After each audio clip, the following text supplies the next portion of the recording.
Welcome. This is the Philip Koerper Show. This is episode 76, November 28th, 2018. Well, we had a great victory last night down in Mississippi. Cindy Hyde-Smith won, which against Mike Espy. This never was a race. I mean, she destroyed him, 54% to 45%. I mean, this was never close, but the media made such a big deal about this. Even Fox News wanted to make this such a big, huge race, and they were giving Cindy such a hard time about her statement about the cattle rancher and her enthusiasm, and about sitting in a front row seat for a public hanging to watch him. I mean, public hangings used to be a big deal in the day. They used to be a big media event, a big community event where everyone in the town would get together and they would watch someone be hanged. I mean, George Washington was really into this. When there was mutiny or problems in the army, he made a big public show of hangings to discourage people from going rogue. So, I mean, this was a big community event. The left twisted this, and even Fox News twisted this into like she was supporting lynching. And this is Mississippi, and they have a really bad history, and lots of people are so concerned about lynching in the day, and this drags up all this history. And Mike Espy was trying to get a lot of miles out of this. Oh, it's funny in politics where we go down these rabbit holes. We get so far away from the issues and we get all caught up in a lot of these little things. It's really frustrating. And so, anyhow, I'm glad that Cindy won. This is great. This is 53 Republicans to 47 Democrats and independents who caucus with the Democrats. I think Bernard is still an independent. Maybe there's one more senator who's independent. I can't remember. But 47 caucusing Democratic senators, 53 GOP senators. This is very awesome. So now, people like Susan Collins, Lisa Murkowski, and we got rid of Jeff Flake, although we actually lost that seat, but we've gained these other seats. So hopefully this will give Mitch McConnell a lot more wiggle room to get judges confirmed. This is the big deal. Americans have given the Republicans control of the Senate. So now we get to advise and consent on the judges, all the federal judges, and of course the Supreme Court. It's funny, Donald is worried, Sotomayor, Judge Sotomayor, she's got type 1 diabetes apparently, and she could be having health issues. That's a terrible disease. But Ruth Bader Ginsburg, and who is the other liberal who is in his 80s? Let's see, who is it? Oh, Stephen Breyer. He's in his 80s. So anyhow, so Donald might get another opportunity to put another judge on the court. Oh, that would be so sweet. Very sweet indeed. So who knows what's going on and what's going to happen with that. But this is just a huge big victory here. This race was never close. Mike Espy never had a chance. And yet they were really going after Cindy Hyde-Smith. It was great because the Donald went down and was down there Monday night. I think he had 2 rallies on Monday night. And so he is really worked hard to help her get reelected. Awesome. Congratulations to her. Congratulations to the Republicans. This is great. This is great. We talk about, these elections and how the GOP really got it handed to them and things like that. This is just bunk. Yes, the Republicans lost the House, but we've got the Senate and even a bigger hold on the Senate. That's really cool. And this makes Donald's popularity. He goes down in campaigns for her, and this is a victory for Donald Trump. The liberals were saying, well, Donald put himself on the ballot. Well, he certainly did, and here he just did, and he won. So let's see if the liberals will give it to him. I haven't looked into this. I guess Mike Espy, he conceded. I wonder if he conceded. I wouldn't be surprised if this Democrat, he's just going to fight and have a recount or whatever. The Democrats are not really good losers. So anyhow, that's a great victory. This migrant issue at the border is it's just hilarious to watch how politicized this has become. These pictures of these women and children being tear gassed. Oh my, it makes it look like, this is horrendous and they're caught in harm's way. They're breaking it. If she's from Honduras, they've broken into Mexico, then been bussed and shipped up to north, and then they're running across the border into the United States through no man's land, busting through gates, breaking into the country through fences with their little kids, okay? And they're just, these poor women and children are just in harm's way. It's just like, this is terrible.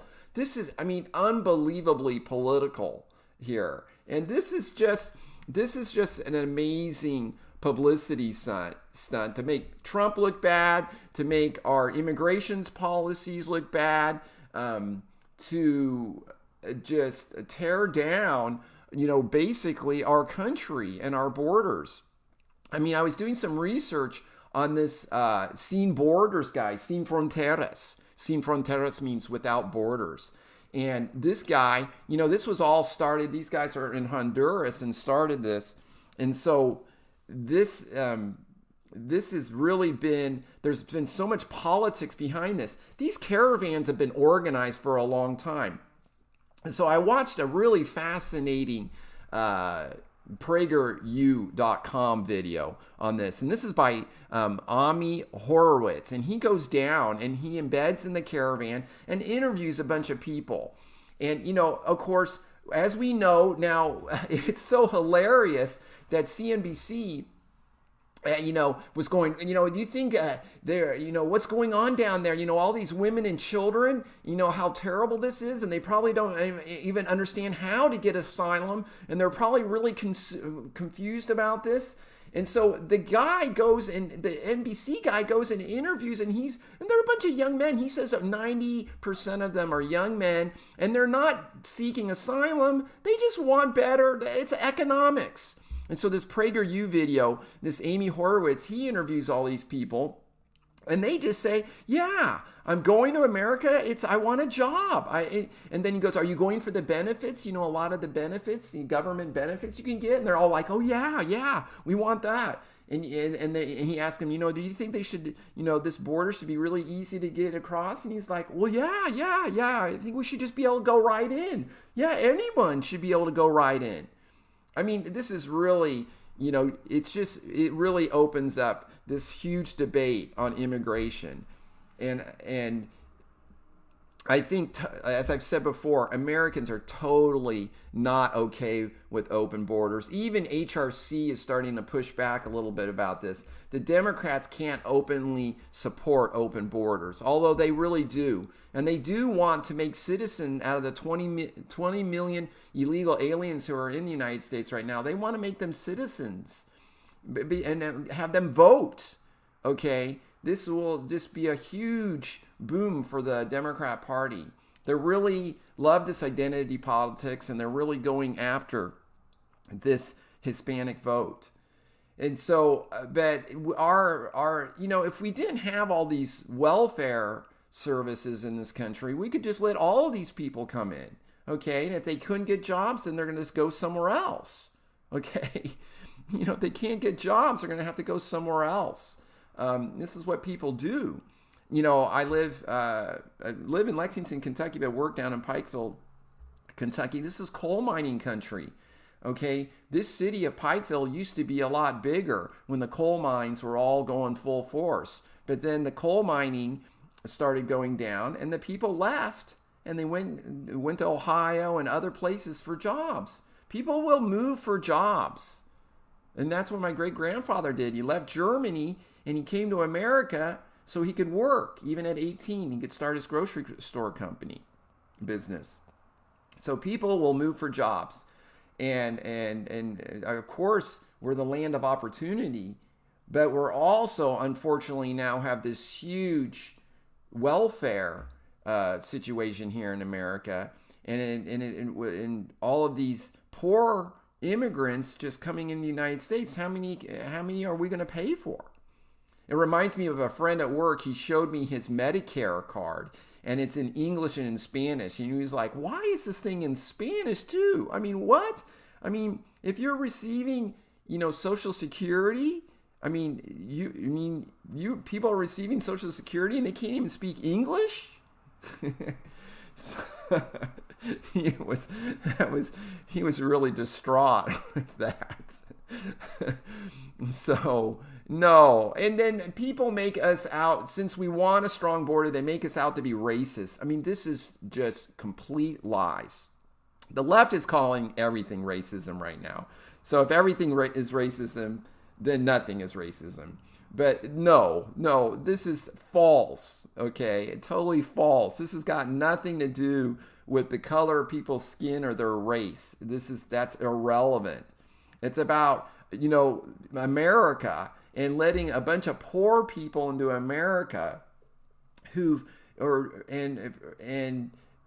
really in this competing for jobs with the other poor in America. So how, the people who are really getting ripped off, ironically, by all of this illegal immigration, okay, it's not going to affect somebody like me a whole lot. As a matter of fact, someone like me, I can benefit. Now, we pay a lot of taxes, and so we've got to pay for these people, these illegal aliens going to school and all the social services that they're going to use. But the thing is, I benefited when, we put a new roof on our house and no one speaks English up on that roof, okay? So I'm sure that bid was lower than the ones who speak English, okay? We know that immigrants and these illegal aliens will work for lower pay than other Americans. So, but the thing is that the people, these illegal aliens who are coming in, they are taking jobs from the other lower income people in America. Ironically, that's what's happening. And the left just, will look the other way on that. So interesting. Yeah. So Pueblo Sin Fronteras. So this embedded guy, this Ami Horowitz, PragerU.com guy who made this video, The Truth Behind the Caravan. He bumped into a bunch of these Sin Fronteras people. They're everywhere. They're totally networked. They organize these caravans. This is all structured. How did these people get way up to Tijuana like that? Oh, he showed it. They ride on trucks and buses, very organized, lots of food,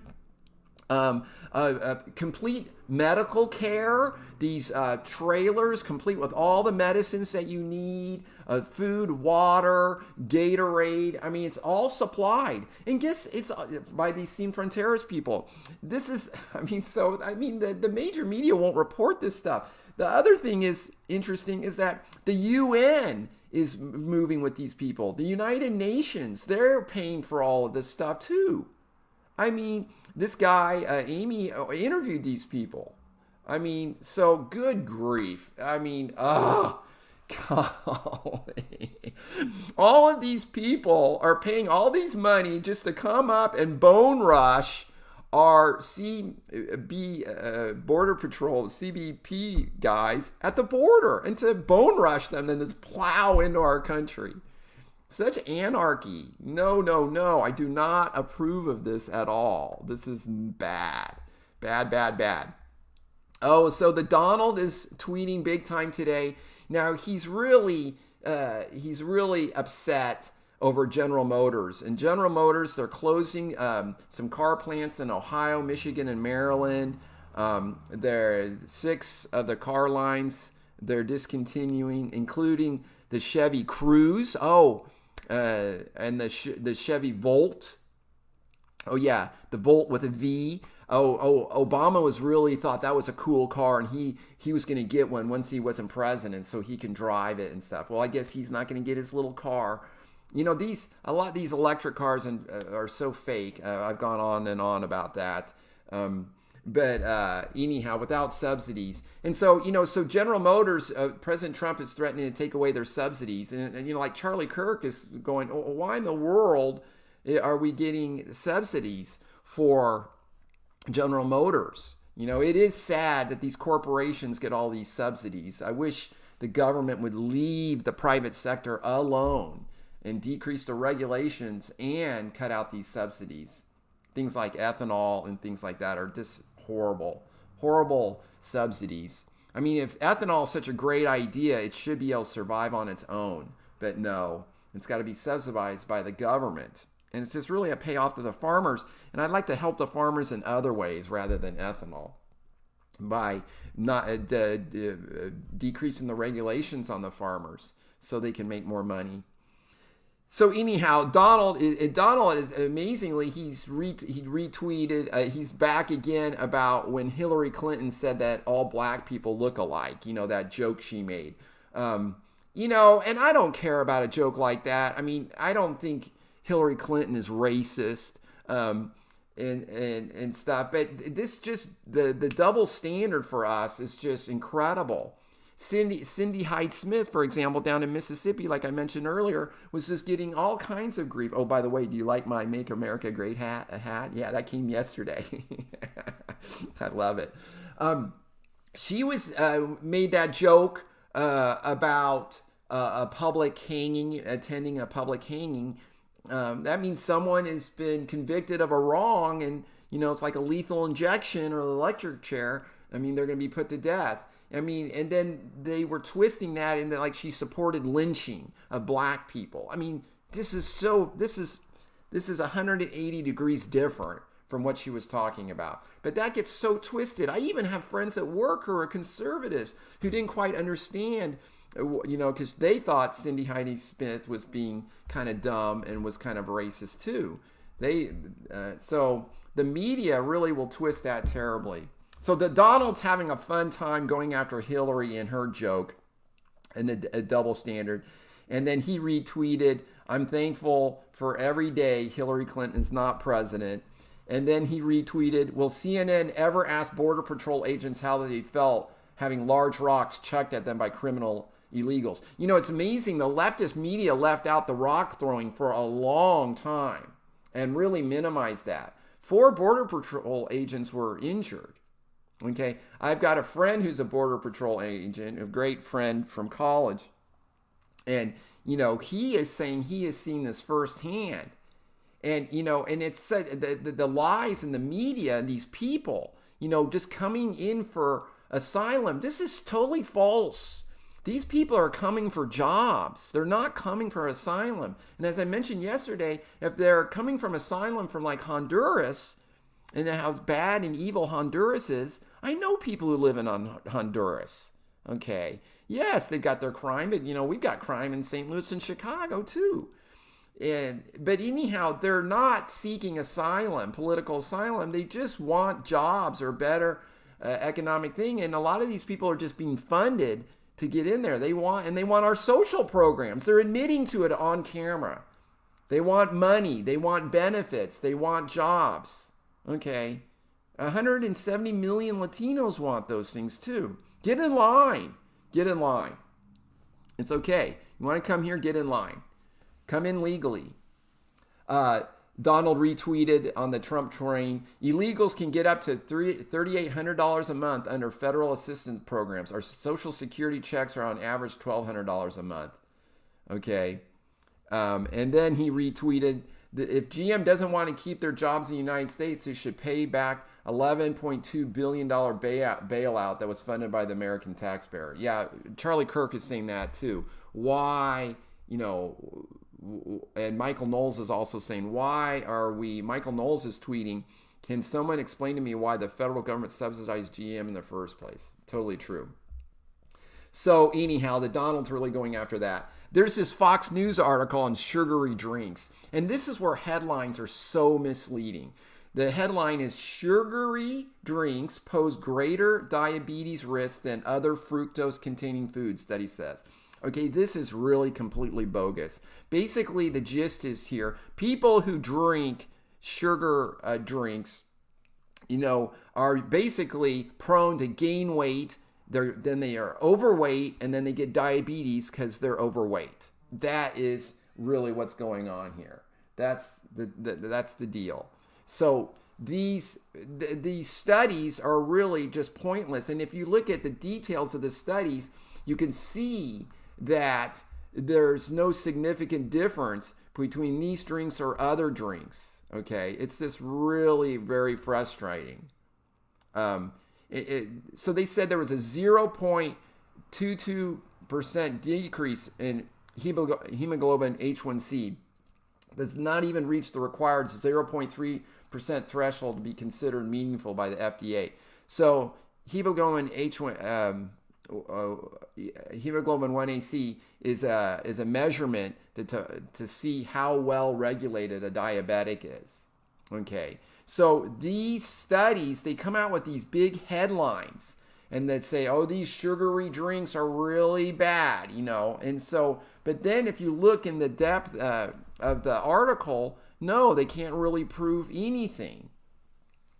This isolated finding does not necessarily imply harm because fasting glucose was not increased in sweetened and unsweetened low-fat dairy, especially in the form of yogurt, is associated with decreased risk of weight gain and diabetes incidence. By contrast, the observed harmful effects of food sources of fructose-containing sugars and glycemic control in additional studies seems to be largely driven by the energy contribution of the sugars. Fructose-containing sugars supplementing diets with excess calories could promote ectopic weight gain, contributing to downstream insulin resistance. See? So you can see that basically sodas make you fat. Okay? You drink a lot of soda. That's a lot of calories. You're probably not going to burn those calories. Okay? You're going to gain weight, and therefore your chance of getting diabetes dramatically skyrockets. And so these studies are being funded by the government. It's so frustrating. So frustrating. It's just so trendy. And then people will look at this study and just look, they won't read the study and stuff. People are just going to look at the headline. Okay, the headline is just the opinion spot. And so the headline is really it's really a lie. These studies do not prove this, okay, at all. And so it's the headlines. The headlines are basically very subjective and very opinionated. So I wanted to mention dictionary.com picked the word misinformation as its word of the year for 2018.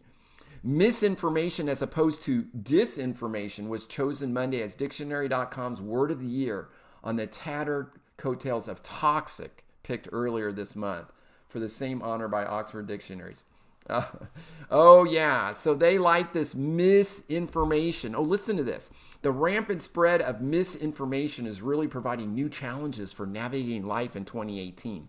Misinformation has been around for a long time, but over the last decade or so, the rise of social media has really changed how information is shared. This is according to this Solomon person, Jane Solomon. We believe that understanding the concept of misinformation is vital to identifying misinformation as we encounter it in the wild, and that could ultimately help curb its impact. Oh boy, oh yes. So this is why Jack Dorsey at Twitter is like banning any conservative stuff, because anything conservative is bad. It's funny when you go to Prager YouTube videos, YouTube will post a little pop-up saying, oh yeah, you could go to Wikipedia here, talks about climate change, and you might want to consider this. So anything conservative, YouTube or Twitter, they'll post other opposing liberal ideas there to just make sure you don't get, you float away down the conservative river and you just get totally blindsided by all this misinformation. So ironic. I wanted to mention this story in China. It's pretty sad. It's this Uyghur woman. And so she's accusing China of killing her infant. She had triplets and one died. they arrested her. She's Muslim, and she said she was just arrested, and she was put in this concentration camp, and she was put this helmet on her, and they electrocuted her. So she's accusing that the Chinese government tortured her. She finally she is from China, but she was living in Egypt, and she is now in the United States. This is a story about the Chinese government and how incredibly their human rights violations are just outrageous. Okay, if this lady's story is true, and there's other stories that have come from China in the same report, same ideas. Al Jazeera reported that in August, the United Nations Human Rights Council received credible reports that 1 million or more Uyghurs, Uighurs, however you say that, and other minorities were being held in what appeared to be massive internment camps that is shrouded in secrecy. Very sad. Anyhow, I just wanted to I wanted to mention this last story before I close, and it's on the multiverse. Okay, I mentioned to you this is a PragerU video also. What's a greater leap, faith in God or the multiverse? So this is interesting. I was mentioning the other day about life on Earth, and just about how amazing it is that we humans live on this earth, and that how did this come to be? How did our planet Earth get to be exactly the right distance from the sun so we don't burn up or we don't freeze to death, so we can have an atmosphere and we can have oxygen and all these things, and we can have life, water and all these things? I mean, how did that come to be? And so, these atheist scientists used to say, well, you had to get the right distance from the sun and a few other things. Well, then they came up with like 300 or 400 other ideas. And then it's like, oh my, it's just incredible, like this freak against all odds that we live on this planet and that humans are able to be here. And so now the latest way to explain human life on the earth without God is calling it this multiverse idea.